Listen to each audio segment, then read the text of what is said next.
Hai, Assalamualaikum murid-murid tahun 6. Apa khabar kamu hari ini? Teacher harapkan dan teacher doakan semuanya sihat-sihat belaka. Okey, murid-murid, sebelum kita mulakan pembelajaran kita pada hari ini, jom baca doa belajar. Okey, murid-murid. Teacher nak tunjuk sesuatu ni. Kamu pernah tengok tak? Ketiga-tiga simbol ni. Eco-friendly, go green dengan recycle. Semuanya warna hijau. Kenapa selalunya yang berkenaan dengan orang cakap persekitaran kita guna warna hijau? Ini menunjukkan kita nak menyelamatkan alam sekitar. Kalau kamu rujuk yang Go Green Save Earth tu, nampak tak ada orang cakap tu? Kincir angin, sel solar. Ini adalah ketiga-tiga ni adalah kempen yang dah lama daripada teacher sekolah dulu lagi. Sebab kita nak menyelamatkan alam sekitar, kita nak hidup dalam keadaan yang bersih, tak ada pencemaran. Sebab itulah hijau ni melambangkan kita punya bumi lah. Okey, pohon-pohon, pokok. Okey, jom. Kita tengok apa nota minggu ni. Okey. Amalan pengurusan bahan buangan. Nampak macam simple. Teacher rasa mungkin sedikit banyaklah nota pada minggu ni. Sorry, teacher tu salah tulis tu 5/10. Sebab tu 7/10 kan. Mungkin surat 156. 157. Amalan pengurusan bahan buangan. Sebab sebelum ni kita dah belajar apa itu bahan buangan. Apa kesan sekiranya bahan buangan tidak dibuang dengan cara yang betul. Ingat tak kita ada belajar minggu lepas kan? Jadi apakah langkah-langkah yang boleh kita lakukan untuk memastikan bahan buangan ini dibuang dengan cara yang betul tanpa mencemarkan alam sekitar. Okey, pertama sekali, kita nak mencapai kehidupan lestari. Sebab itulah 3 perkara tadi. Ada kita semula. Sebenarnya kita semula kan simbolnya go green dengan eco-friendly. Itu nak mencapai kehidupan lestari. Apa itu kehidupan lestari? Itu adalah amalan yang kita nak kurangkan impak kepada alam sekitar agar keindahan alam ni dapat dinikmati oleh generasi akan datang. Generasi akan datang tu maksudnya anak cucu cicit kamu akan datang. Kita nak apa yang kamu nampak sekarang ni mungkin dah berkurang berbanding zaman kecil dulu. Tapi kalau boleh kita nak benda ni semakin persekitaran kita semakin bagus, semakin baik. Dan kalaulah kita tak boleh semakin baik atau semakin bagus, kita perlu kekalkan lah. Paling tidak kita kekalkan untuk generasi akan datang. Okey? Jadi ada beberapa cara yang perlu kamu praktik. Teacher rasa ini amalan yang bagus untuk kamu sebagai manusia yang hidup di muka bumi ini. Ini adalah tanggungjawab kita bersama. Pertama sekali, ini perkara mudah. Bahan buangan yang kita buang daripada rumah ni, kita cerita sisa domestik. Ini sisa domestik. Hendaklah dibuang dan diikat dengan kemas. Dibuang pula, memanglah dibuang. Hendaklah dibungkus dan diikat dengan kemas. Ini adalah untuk memudahkan kerja-kerja pengutip sampah, lori sampah tu, supaya sampah kamu tak berterabur. Kadang-kadang bila dah kamu tak ikat dengan kemas, nanti masa dia angkat tu berterabur kat jalan. Satu hal pula dia nak bersihkan. Satu. Yang kedua, kalau kamu tak ikat dengan kemas, mungkin akan menarik perhatian haiwan-haiwan lain lah, seperti kucing ke anjing ke. Dia tarik plastik tu, koyak, habis. Berterabur juga. Dan satu tips bagi teacher nak kongsi lah ya. Kadang-kadang kamu kata bau busuk lah plastik sampah. Memang sampah bau busuk. Tapi salah satu caranya, kita sebelum buang sampah tu, buang daripada nak masuk dalam plastik sampah, pastikan ia kalau ada cecair, kita kosongkan dulu. Kalau dalam botol tu ada cecair, kita buang cecair tu dalam sinki. Okey? Dalam tin ke bekas plastik ada cecair, kita tapis dulu. Buang cecair tu dalam sinki. Teacher pernah tengok cerita Al-Khawatir tak silap. Dulu ada dekat TV. Dia menceritakan cara ni negara Jepun lah, macam mana rakyat Jepun menguruskan bahan buangan. Itu salah satu tips dia. Mereka hanya buang bahan-bahan yang dah ditapis. Maksudnya air-air tu dah dibuang ke sinki. Okey? Itu pertama. Kedua, bahan buangan hendaklah diasingkan mengikut jenis bahan buangan sebelum dibuang. Ini biasanya untuk yang boleh dikitar semula. Ini nak memudahkan pusat-pusat kitar semula ni mengasingkan bahan mengikut jenisnya. Okey? Yang ketiga, itu C. Gunakan bekas khas untuk membuang bahan buangan kimia dan sisa minyak. Okey, bahan buangan kimia mungkin tak banyak sangat kat rumah kamu. Tapi sisa minyak, ya, selalunya minyak yang mak kamu guna goreng ikan ke goreng keropok tu kan. Ke mana? Buangnya macam mana? Kalau buang kat sinki, itu salah satu cara tak betulnya. Itu boleh menyebabkan sinki tersumbat. Nanti longkang pun, orang cakap, macam mencemarkanlah longkang. Caranya, asingkan masuk dalam satu bekas tong lain. Masukkan dalam tong lain yang memang khas untuk minyak yang terbuang. Teacher dengar kat sini ada orang yang membeli minyak yang dah digunakan. Itu salah satu cara kita boleh jual kepada orang yang membeli. Ada, teacher ada dengar ada orang beli minyak yang terbuang. Dia kadang-kadang dia nak buat ni tau.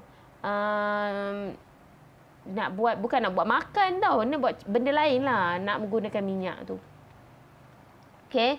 Seterusnya, bahan buangan sisa makanan. Ni sisa makanan ni biasa daripada rumah kamu lah kan.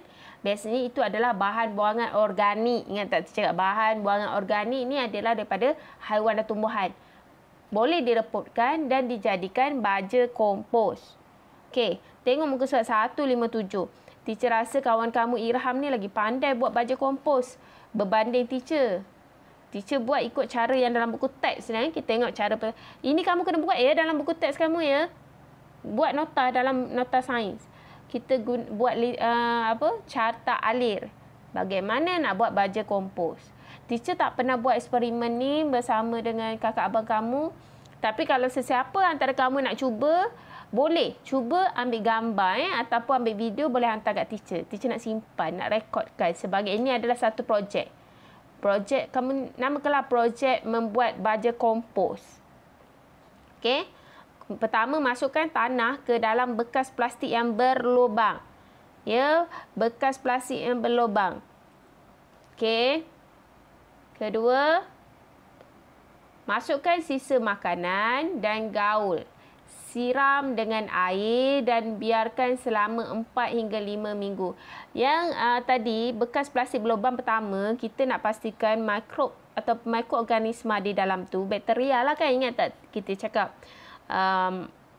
Bahan buangan yang direpotkan adalah tindakan mikroorganisma. Kita tahu mikroorganisma tu adalah benda hidup. Dia nak bernafas. Sebab tu bekas plastik tu perlu berlubang. Satu. Yang kedua, sebab kita nak siram dengan air. Kita nak pastikan air tu boleh mengalir. Tak bertakung dalam tu. Kita tinggal 4-5 minggu ya. Ingat, tengok. Ada tanah. Ada sisa makanan sahaja. Sisa makanan. Teacher pernah dengar orang cakap buat baja kompos guna kulit pisang. Ya, itu sisa makanan lah. Kulit pisang, kulit nanas. Yang kamu buat jam hari tu. Kan kulit nanas tu kamu campurkan dengan tanah tu. Biar siram air dan biarkan selama 4-5 minggu. Setiap minggu gaul tanah. Setiap minggu kena gaul tanah tu dan siram dengan air. Maka selepas 4-5 minggu sisa makanan telah mereput dan menjadi baja kompos. Ni baja kompos ni kamu boleh guna nak letak dekat tanaman mak kamu. Ayah kamu tanam tu. Boleh jadikan baja macam biasa yang mak kamu beli tu. Ini bangga mak kamu, ayah kamu guna. Baja yang dibuat sendiri oleh anaknya. Okey. Tips kat situ dia kata simpan campuran tanah tadi di luar rumah untuk mengelakkan bau busuk semasa proses mengompos. Perlulah, jangan kamu simpan dalam rumah, jangan simpan dalam bilik pula, bau kepam. Letak kat luar rumah lah sebab kita pun nak guna untuk tanaman kat depan tu, pokok bunga nanti kita boleh letak kat pokok bunga sebagai baja. Sisa makanan macam-macam ya. Kulit bawang boleh. Okey, yang kata sisa makanan ni nak kena tunggu saya makan dulu ke baru ada sisa? Tak adalah. Sayur-sayur kat mak kamu potong tu yang bawah-bawah ni kadang-kadang tak nak guna. Kemudian dia dah tak masak lah kira yang bawah yang keras tu kan. Kamu potonglah sikit, jangan kamu bias ketul dalam tu, potong sikit. Kulit-kulit bawang. Daun-daun yang yang dah kuning-kuning yang mak kamu tak nak masak tu kamu potong-potong masukkan. Kemudian sisa makanan yang lebih malam tadi tu boleh. Itulah sisa makanan. Alright. Kemudian, ini cara yang ke-5. Amalkan 3R dalam mengurangkan longgokan bahan buangan di persekitaran. Kamu pernah dengar tak perkataan 3R sebenarnya? Pernah dengar tak perkataan 3R ni? Teacher dulu masa sekolah rendah, memang benda ni baru sangat dan jadi selalu cikgu cerita pasal 3R. Sebab perkara tu kiranya kempen yang barulah. Pertama, R yang pertama ni adalah reduce. Reduce ni apa maksud reduce? Reduce tu maksud kurangkan. Nak kurangkan penggunaan bahan buangan. Okey, terutama sekali bahan buangan yang tidak terbiodegradasikan, yang tidak mereput seperti beg plastik. Okey, kita nak kurangkan.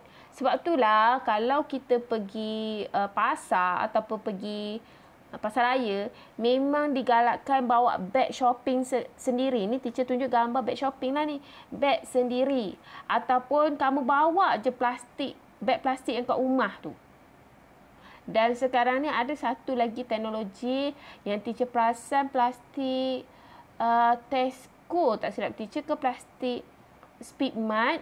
Plastik tu dia akan mereput. Dia adalah plastik terbiodegradasi tau. Dia bukan plastik daripada bahan sintetik. Ia daripada kanji ubi kayu, tak silap teacher. Sebab itulah nanti sampai satu masa dia mereput juga. Kamu perasan tak ada plastik kat rumah kamu yang mereput? Itu bukannya ni tau, ini bukan daripada bahan sintetik dan dia adalah plastik terbiodegradasi. Itu bagus. Okey. R kedua adalah reuse. Reuse adalah guna semula. Kita guna semula atau kita pelbagaikan penggunaan bahan buangan. Teacher nak tunjuk contoh botol air gas ni. Boleh dijadikan sebagai pasu bunga. Banyak sebenarnya botol kaca, tip aluminium. Kamu boleh guna balik jadi pasu bunga atau bekas alat tulis. Teacher teringat pula Cikgu Aziz kan. Teacher pernah tengok lah dia buat PSV. Suruh kamu guna tin kan. Buat bekas alat tulis. Betul tak?